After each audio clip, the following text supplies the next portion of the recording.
pastor walked into church one Sunday morning, and there on her desk was one of those notes. Maybe you've had some notes like that on your desk.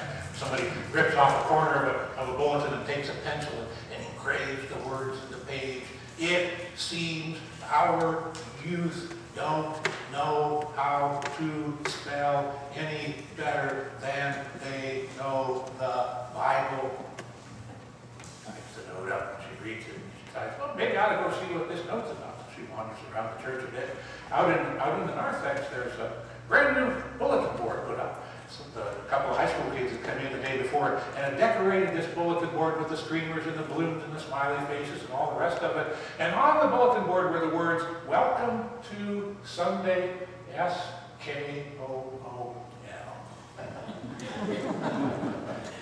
Now, you get the benefit of the second sermon. I understand from a high schooler in Gilman that actually is supposed to mean something. School is cool, so S-cool. But apparently the woman who saw the note in the narthex didn't really get the point because she was a little bit upset about it. Spelling matters, of course. If we're going to do written communication, we do sort of have to get some of the words right, at least more or less, sort of. Now, I can't spell, so I'm not one to criticize when somebody else has trouble spelling, but I wonder about Doc Joe. Now, you never met Doc Joe. I met Doc Joe when I was a freshman starting college, and during orientation week, you know, they're teaching her all the stuff you need to know about how to survive college and so on.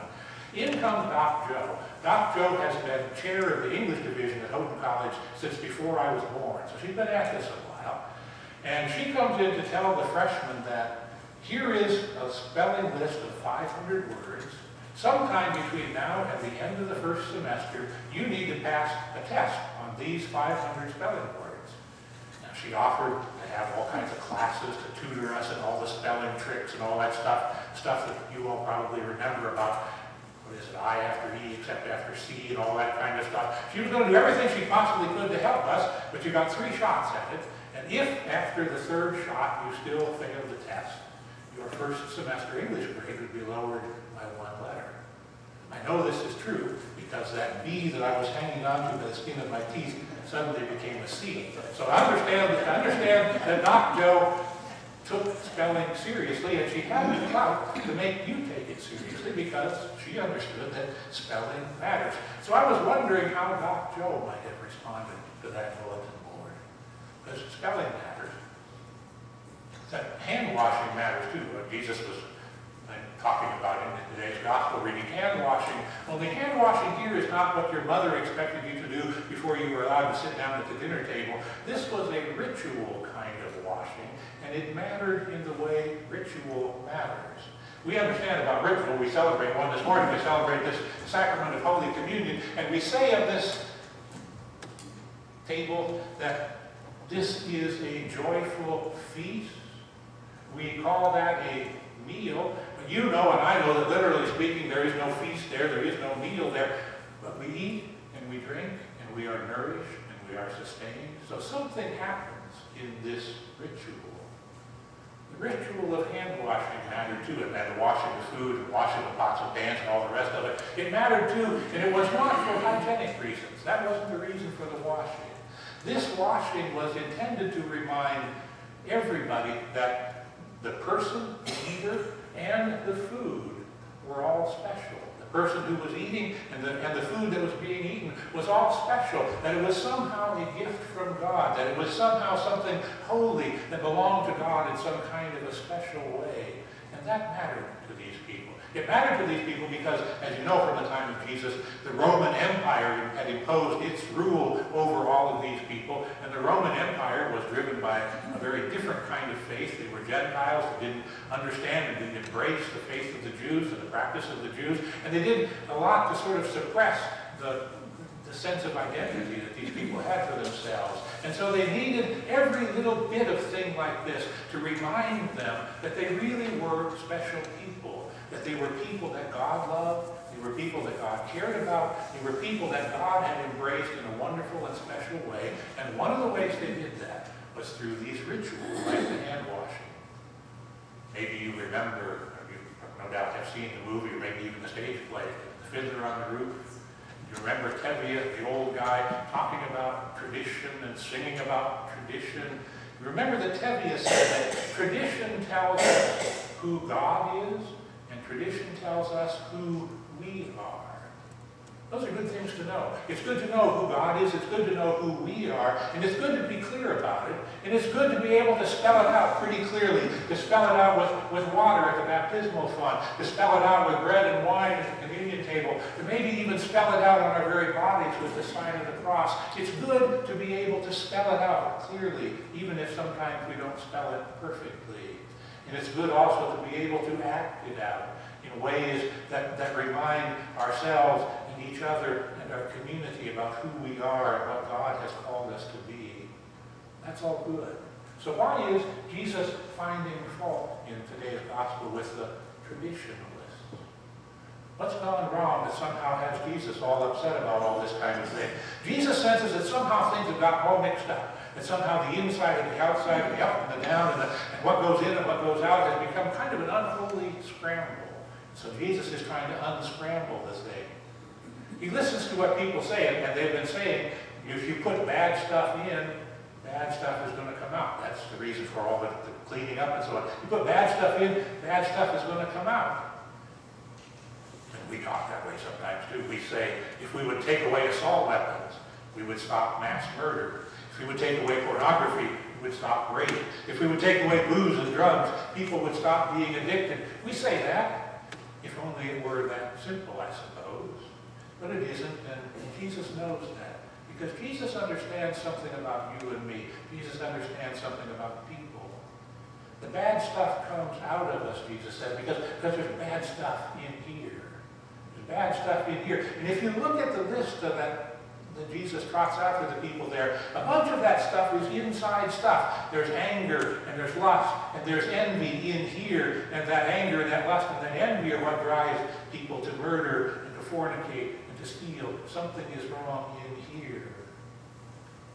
It is true, literally, for example, that guns do not kill people. People kill people for 100 different reasons, I suppose, and those reasons probably have nothing to do with guns. But if you took guns away from people, you might make murder a little more difficult.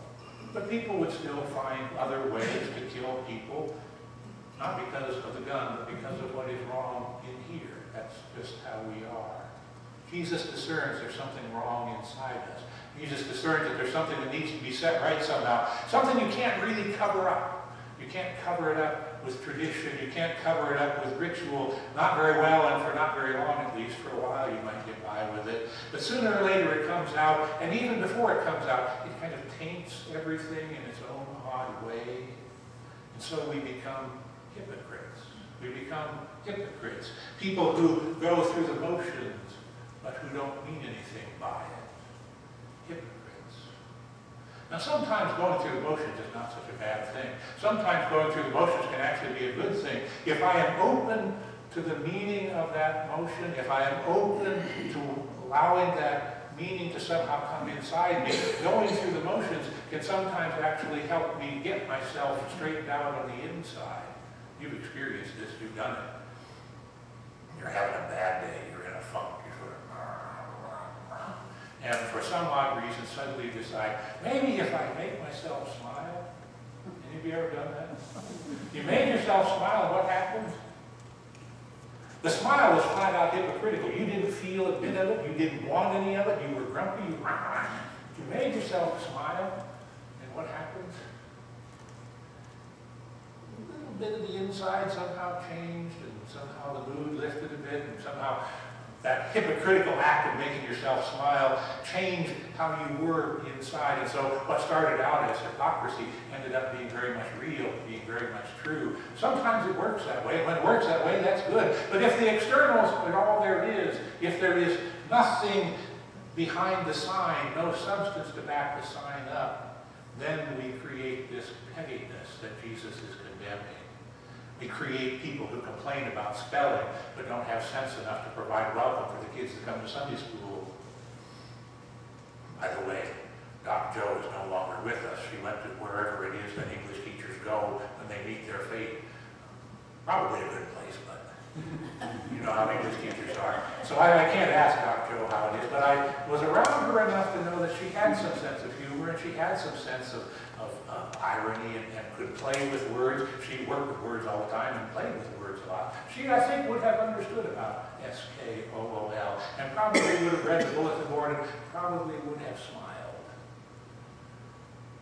Try this story on for size. It's a story that the rabbis tell. The story is too new for Jesus to have told it, but I'm willing to bet that if Jesus heard the story, he would like it. According to the story, a young man comes to the great rabbi and wants to become a rabbi. So he comes to the great rabbi to be trained and taught and ordained into the rabbinical ministry. And as he's trying to convince the great rabbi that this is really what needs to happen, he's telling the great rabbi about all of the personal piety that is a part of his life. He says, I dress every day in pure white, like the sages of old. Never, never has alcohol passed these lips. I drink only pure water. I have nails in my shoes to torment my flesh. I, in the wintertime, lie down naked in the snow to mortify my flesh. Every day, part of my piety is that I am put on my bare back with 40 lashes. All of these to make myself pious, right, and pure. While he's talking, the great rabbi walked over to the window and is staring out into the courtyard and watches as a man leads a horse across the courtyard over to the water trough. He invites the candidate to come over and look out the window and observe this sight, because there it is, a beautiful, beautiful white animal over at the water trough drinking away. And the great rabbi says to the candidate, you see that animal there? Pure white, pure white. Only ever drinks water. It has nails in its shoes, and it rolls around in the snow, and you can bet that every now and again it feels the whip on its rump from its owner. So I ask you, is that animal a saint, or is that animal a horse? Let us pray. Create in me a clean heart, O God, and renew a right spirit within me.